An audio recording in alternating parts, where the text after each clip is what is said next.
Sabe, a história às vezes não é feita de grandes planos, não, mas sim de pequenos acidentes que têm consequências, assim, gigantescas. E olha, poucos acidentes foram tão impactantes quanto o que, de repente, derrubou o Muro de Berlim. Vamos dar uma olhada de perto nos eventos que levaram a essa noite que mudou tudo. Essa declaração dramática, né? Ela foi transmitida para toda a Alemanha e foi o clímax de uma noite de caos total. Mas o mais maluco disso tudo é que o que começou essa bola de neve não foi um plano, não foi uma ordem, foi um simples deslize. Uma fala confusa numa coletiva de imprensa que ninguém, absolutamente ninguém, imaginou que mudaria o mundo.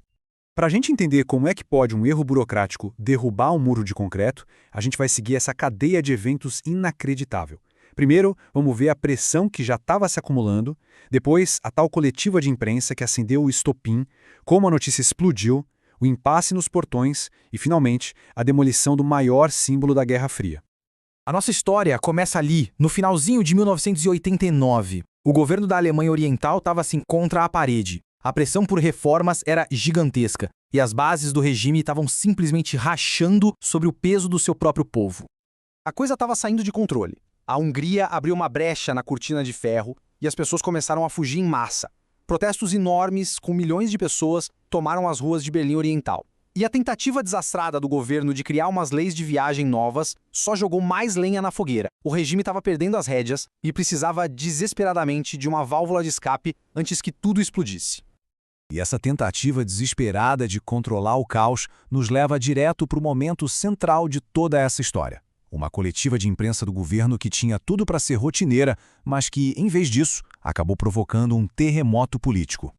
O ponto crucial é este. Günter Schabowski, o porta-voz, estava entrando completamente no escuro. Ele não tinha participado das reuniões sobre as novas regras. Momentos antes de entrar ao vivo, alguém entregou para ele um pedaço de papel. Ele não entendia direito o que estava lendo nem como deveria anunciar aquilo. E essa falta de preparo estava prestes a ter consequências globais. Já perto do final da coletiva, sabe, quando a energia da sala já estava diminuindo, um jornalista italiano fez uma pergunta sobre a tal lei de viagens. Isso levou a outra pergunta de outro repórter que pegou Schabowski totalmente de surpresa e mudou o curso da noite e, bem, da história. E tá aí, imediatamente, sem demora. Schabowski folheou as anotações dele, não achou nenhuma data específica e simplesmente presumiu. Foi um chute, um palpite, que estava prestes a se tornar realidade, impulsionado pela pura força da notícia em si. A partir do momento que essas palavras saíram da boca do Schabowski, elas não pertenciam mais a ele. Elas foram capturadas pela mídia, que transformou uma suposição confusa em um fato incontestável. O que é impressionante aqui é o abismo entre o que era para ser e o que aconteceu. A intenção era anunciar um processo organizado que começaria só no dia seguinte, mas a bomba que a mídia soltou para o mundo foi: o muro caiu e é para já. Foi um rastro de pólvora. Em minutos, a notícia já estava nas agências internacionais. Logo depois, em todos os telejornais da Alemanha Ocidental, que, aliás, era a principal fonte de notícias para muitos alemães orientais. Quando eles ouviram na TV que o muro estava aberto, eles acreditaram e decidiram ir ver com os próprios olhos. Agora vamos lá para a fronteira, onde uma situação incrivelmente tensa e volátil estava prestes a explodir. De um lado, cidadãos eufóricos sentindo o gosto da liberdade. Do outro, guardas completamente perdidos, presos entre ordens que não chegavam e a realidade na frente deles. Imagina a cena. As multidões só cresciam e a voz era uma só: abram os portões. Os guardas, em pânico, ligavam para os seus chefes, mas a resposta era um silêncio total. Ninguém queria assumir a responsabilidade de dar uma ordem, especialmente a ordem de atirar no seu próprio povo. A rígida e implacável cadeia de comando da Alemanha Oriental simplesmente desmoronou.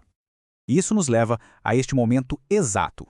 Sob uma pressão insuportável, sem ordens claras e com medo de que uma tragédia acontecesse ali, um tenente-coronel chamado Harold Jäger tomou a iniciativa. Ele olhou para a multidão, olhou para os seus homens e deu a ordem que mudaria o mundo: abram a barreira. O que veio depois foi pura euforia sem freios. Décadas de separação, de dor, de medo, tudo se dissolveu numa única noite de abraços, lágrimas e uma celebração completamente selvagem. As pessoas dançavam em cima do muro, que antes significava morte e divisão. Foi uma festa como a cidade nunca tinha visto. uma explosão de alegria que ecoou pelo mundo inteiro. Mas abrir os portões era só o começo. Logo, o povo de Berlim não queria só atravessar o muro. Eles queriam destruir o muro. Eles queriam apagar aquele símbolo de opressão da face da terra. E isso aqui ilustra perfeitamente o sentimento da galera. As pessoas que ganharam esse apelido de Mauerspecht, ou pica-paus do muro, começaram a demolir o muro odiado com as próprias mãos, pedacinho por pedacinho. Cada lasca de concreto era um troféu, ou um símbolo de que a liberdade tinha sido conquistada. E depois da demolição popular, veio a demolição oficial. Quase 2 milhões de toneladas de concreto e aço, a personificação física da divisão do mundo, foram reduzidos a nada mais que poeira e memória. A velocidade com que tudo aconteceu depois é de cair o queixo. O icônico portão de Brandemburgo reabriu semanas depois, a demolição oficial começou no ano seguinte, e em menos de um ano, só 339 dias depois da queda do muro, a Alemanha estava reunificada de novo. A história não estava só andando, estava correndo a 1000 por hora. Então, o ponto principal é este. Um porta-voz mal informado, uma resposta de improviso e uma notícia que virou realidade pela pura força da crença das pessoas. Esse acidente da história não só derrubou um muro, ele redesenhou o mapa da Europa, encerrou uma era de conflito e nos lembrou que, às vezes, os momentos mais importantes da história acontecem por um triz. E aí fica aquela pergunta no ar, né? A história é um grande plano, tudo cuidadosamente pensado e executado? Ou será que é só uma série de acasos, erros e acidentes felizes? É algo para se pensar.